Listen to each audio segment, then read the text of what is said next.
धम्म बांधवांनो, आपणा सर्वांना जय भीम, नमो बुद्धाय.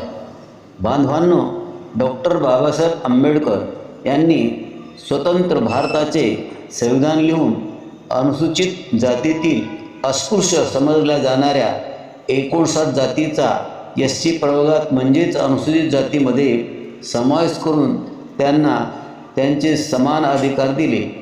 असे असताना समाजावर किंवा संविधानावर हल्ला झाल्यास प्रतिकार करण्याकरता सर्वात पुढे असणारी जात कोणती आपणास माहीतच आहे.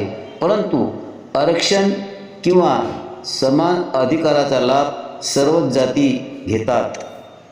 मतदार